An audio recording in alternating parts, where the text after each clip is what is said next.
dans cette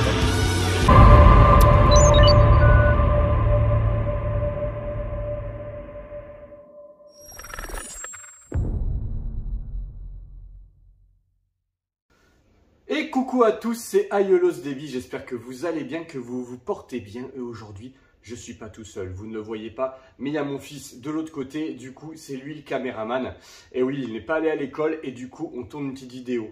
Je pouvais pas vous faire un arc cyborg en parlant du coup de Dragon Ball sans vous parler de mon addiction pour les SH Figart. Alors, j'en ai eu quelques-unes que j'avais offert du coup à mon fils, j'en avais quelques-unes de SH Figart, mais j'ai vraiment commencé grâce à une personne qui m'a vendu du coup les 3 cyborgs, et c'est de eux que, c'est pour ça que je ne vais pas vous montrer les boîtes, elles sont derrière. Je ne vais pas vous montrer les boîtes totalement parce que tout simplement, en fait, la semaine prochaine, il y a une vidéo qui sort exclusivement sur la chaîne et on va parler des cyborgs, on va parler de Dragon Ball Z et on va parler du coup des SH Figart, des cyborgs et de Cell. Donc, ça, on met de côté. Moi, ce que je voulais vous montrer surtout, et je voulais en parler un peu avec vous, parce qu'effectivement, on parle beaucoup de Senseiya sur la chaîne, mais vous savez que j'aime le multi-univers, le multiverse. Hein. J'aime Kenshin le Vagabond, j'aime Dragon Ball. Et Dragon Ball, c'est tout simplement une saga que j'aime tout particulièrement. Et j'en ai parlé quelques fois sur la chaîne, mais pas toujours. Aujourd'hui, j'essaye du coup de faire découvrir ça à mes enfants. Donc Senseiya, Dragon Ball, voilà, mon fils a 6 ans, donc c'est largement l'âge pour pouvoir lui montrer ça. On regarde quoi en ce moment, Raphaël? Senseiya et Dragon Ball Z. Et on regarde quoi en ce moment? Qu'est-ce qui se passe dans Dragon Ball Z? Des combats. Des combats. Voilà, comme nous quand on était petits, on retenait que ça. Bon, ce que je voulais vous parler surtout, c'est qu'effectivement, dans les SH Figart, on peut vite se retrouver perdu au niveau des prix. Effectivement, je remercie tout particulièrement Jérôme qui m'aide beaucoup en ce moment pour trouver les meilleurs prix possibles, même si on connaît déjà quelques boutiques. Il y a des boutiques que j'apprécie tout particulièrement, que je vous mettrai en lien. Bien sûr, ma boutique partenaire Kyodai et Aniki, mais il y a aussi Imagine Goodies, donc la boutique d'un poteau qui est très rapide, et je voulais vous montrer. Il m'a envoyé Krillin. Du coup, Krillin, Vegeta et Sangoku que vous voyez juste ici. Alors, on peut vite être perdu. Pourquoi? Parce que les prix, on se rend compte que pour la première fois de ma vie, je fais des meilleures affaires sur les boutiques que sur Vinted. Vinted, j'ai failli me faire avoir quelques fois parce que les prix, en fait, je m'y connais pas trop. Autant en mid-cloche, je maîtrise, autant en SH Figart, c'est un peu compliqué. Alors, pourquoi j'insiste sur cette vidéo, et je vais vous montrer après, parce qu'on va déballer du coup Vegeta, on va déballer Vegeta. Alors pourquoi j'ai pris Krillin? Krillin tout simplement parce que dans la boîte de C18, vous verrez en fait il y a une tête spéciale Krillin en fait, la tête quand C18 lui fait un bisou avec la petite télécommande. Donc du coup Krillin il me le fallait absolument, et comme il y avait des soldes sur la boutique de Imagine Goodies, du coup j'en ai un peu profité. On va en parler. Pourquoi? Je vais juste vous montrer la Vegeta. Tout à l'heure, on va la regarder ensemble, on va jeter un petit coup d'œil sur ce qu'il y a dans la boîte. Mais comme ça, parce que là, on va même pas... On va... Comme ça? Ouais, voilà. Je coupe pas, il y a mon metteur en scène qui est derrière, c'est lui mon manager, c'est lui qui me fait rentrer de l'argent. On a beaucoup d'argent ou pas? Non. Pas trop. Alors, surtout que depuis que j'ai commencé ça. Voilà, petite vidéo du coup pour vous dire que là, on va parler vite fait, on va regarder ce qu'il y a dans la boîte, on va l'ouvrir ensemble pour vous faire découvrir. Après, il y en a, vous connaissez ceux qui vont sur ma chaîne, je pense que vous connaissez tous les SH Figart.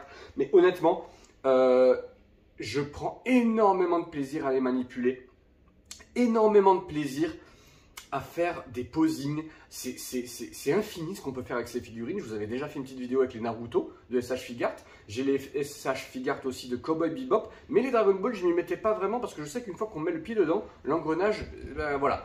Renseignez-vous bien sur les prix. Vous précipitez surtout pas. Déjà dans Senseiya c'est compliqué, il ne faut pas se précipiter. Mais alors dans celle-ci aussi, parce que vous pouvez vraiment faire des affaires en étant un peu plus patient. Mais bien sûr, il y a des figurines qui, pareil, comme les mid-close, sortent en d'édition limitée et des fois il faut sauter dessus. Notamment, vous voyez, celle que je vais vous présenter du coup, la C16, qui aussi est un peu difficile à trouver. Et je voudrais remercier encore une fois mon ami Majin Regulus. Mais la vidéo lui sera dédiée, celle de l'arc des cyborgs, parce que c'est grâce à lui que j'ai pu avoir sur ces figurines-là un prix très correct, un prix d'ami comme on dit, et que ça rentre dans ma collection. Et je vous assure que depuis qu'elles sont rentrées dans ma collection, du coup j'ai envie de faire vraiment l'arc cyborg.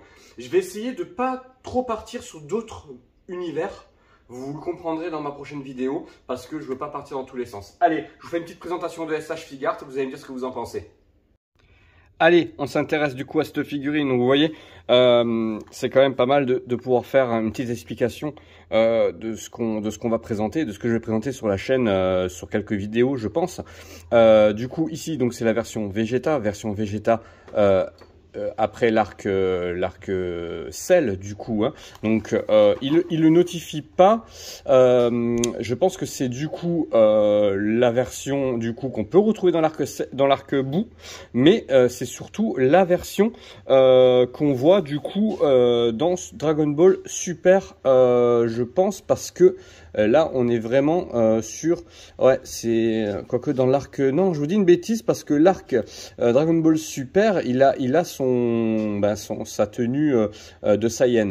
Donc là c'est vraiment l'arc, pour moi c'est l'arc bout, hein. Ici dites-moi si je dis une bêtise, mais ça y ressemble fortement. Donc il n'est pas en version super guerrier, il est en version classique, et du coup on va l'ouvrir ensemble et on va regarder un peu ce qu'il y a. Alors il n'y a pas énormément de choses dans celui-là de Vegeta. Effectivement il y a des paires de mains. Ici du coup nous avons 1, 2, 3. Alors, 1, 2, 3, 4 paires de mains et une main où il se montre du coup avec le pouce comme ça. Voilà, et nous avons du coup plusieurs têtes. Allez, on va regarder. Donc pour l'ouverture, hein, c'est assez simple. Je vais mettre du coup la boîte ici.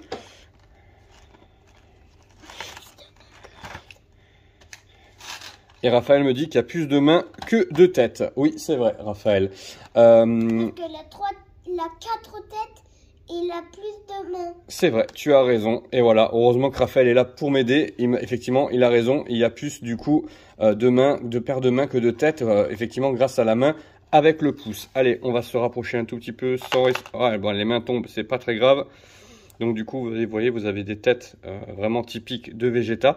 L'avantage effectivement des SH Figart, c'est que en plus elles sont protégées quand on les a avec des bouts de plastique à l'intérieur. Allez, on va enlever tout ça et on va voir ce que ça nous donne. Et on va aller récupérer un petit diorama et on va le mettre dessus quand même. Allez, on y va. Et puis voilà, vous voyez, hein, du coup, ce qu'on a à l'intérieur, c'est plutôt pas mal. Bon, les articulations sont effectivement visibles, notamment sur tout ce qui est Saiyan, puisque effectivement c'est les bras nus. Mais c'est pas, vous verrez que quand on positionne bien, c'est loin d'être moche. Alors, ce que je voulais vous montrer avant de mettre sur le diorama, c'est que effectivement, comme vous pouvez voir, les mains, du coup, la tête, tout s'enlève, hein. Du coup, hein, ça ressemble beaucoup à de la mid-cloth en fait, hein. Quand au niveau de la tête, vous voyez, c'est assez simple à enlever et à remettre. Et du coup, là, lui, on va lui changer le visage, bien entendu. Et les mains, vous voyez, hein, elles se clipsent du coup avec juste, du coup, c'est assez simple. Allez, on y va, mise en diorama. Et voilà les amis, petit posing de Vegeta, c'est de loin, c'est pas celle que je préfère manipuler. Je suis honnête avec vous, je trouve que du coup, on voit un peu trop les articulations sur celui-ci. C'est un peu dommage. Je peux vous assurer que les cyborgs sont d'un autre niveau, vraiment. Je pense que c'est vraiment parce que, alors c'est le premier Saiyan que j'ai, puisque j'ai pas encore ouvert Sangoku, mais je pense que c'est vraiment l'effet du coup du Saiyan qui est comme ça. Après le Vegeta, franchement c'est plutôt pas mal. Voilà, il n'ira pas dans ma vitrine parce que tout simplement il ne fait pas partie de l'arc cyborg. Voilà, j'ai mis un petit diorama style Freezer, un style Namek. Voilà, j'ai que ça en diorama Dragon Ball pour le moment. Mais ce Vegeta, on peut faire pas mal de choses. Je pense qu'on peut vraiment essayer de faire un combat avec Sangoku assez stylé. Et c'est ça qui me plaît. C'est que vraiment, on va pouvoir faire des scènes d'action. Avec ces figurines-là, on peut aller très loin au niveau du posing. Alors là, je vous ai fait un petit posing comme ça. Mais comme vous pouvez voir, vous pouvez vraiment aller très loin en termes pour bouger les jambes. Comme c'est très articulé, on peut aller assez loin au niveau du posing, des coups de pied, des coups de poing, etc. Donc franchement, honnêtement, je pense qu'on peut aller vraiment très loin. Et voilà, petite ellipse du coup, hein, j'ai remis du coup ce Vegeta. On va juste demander l'avis à Raphaël. Comment tu le trouves? Est-ce que tu trouves qu'il ressemble au Vegeta que tu vois dans les dessins animés? Oui. Oui, il ressemble quand même, d'accord. Toi, tu en avais déjà une de figurine comme ça. Tu avais le papa de Sangoku, je crois, hein, Bardock? Oui. C'est le papa de Sangoku, que tu as perdu toutes les pièces. Oui, parce que je lui avais offert ça pour ton anniversaire. Non, avant 6 ans, faut pas, hein, parce qu'il a perdu toutes les pièces. Mais voilà, donc du coup, c'est vraiment... J'ai retrouvé son corps. Ah, t'as retrouvé son corps, super. Bon, bah écoute, donc tu le valides ce Vegeta? Il est plutôt pas mal. Figurine que j'ai payé moins de 30 €, donc c'est plutôt correct. Officiel Bandai, hein, donc c'est quand même sympa. Allez, tout de suite pour la conclusion. Et voilà les amis, vous avez vu hein, comment était cette figurine, ce qu'il y avait à l'intérieur. On a quand même plein de possibilités. Effectivement, la collection commence pour moi. Je vais essayer de vraiment, pour une fois dans ma vie de collectionneur, essayer de me cadrer un minimum. C'est pas toujours simple. On a toujours l'impression de tomber sur des bonnes affaires. Et oui, aujourd'hui, une SH Figart, on peut la trouver en promo entre 25 et 100, voire 150 €. Tout dépend de l'édition. Mais celles qui sortent tout de suite, hein, elles sont à un prix généralement hein, de 40, 45, 50 €. Voilà, généralement, on tourne dans ces eaux-là. Bah, écoutez les amis, je vous dis juste rendez-vous très bientôt pour l'arc Cyborg et pour ma passion pour Dragon Ball Z. Ça change un peu de Senseiya. J'essaye de faire vraiment toucher un peu à tous les univers parce que j'ai décidé que cette chaîne, ce serait la chaîne de ma passion et pas uniquement que de Senseiya, mais de vous parler d'un peu tout. Je vous dis à très bientôt. C'était Ailos Davy et Raphaël, que vous ne verrez pas bien entendu, hein, parce que moi je suis pas quelqu'un qui met du coup le visage de mes enfants sur internet, du moins en vidéo. J'essaie de garder l'anonymat, c'est quand même super important. Mais là aujourd'hui il était avec moi, il voulait participer un tout petit peu. Ben voilà, ben, je vous dis à très bientôt. C'était Ailos Davy et à très bientôt pour une super vidéo qui m'a pris quasiment 3 semaines de travail. だがその時アイオロスはまだ息絶えてはいなかったのだ。すべてお前に叩きつけてやる。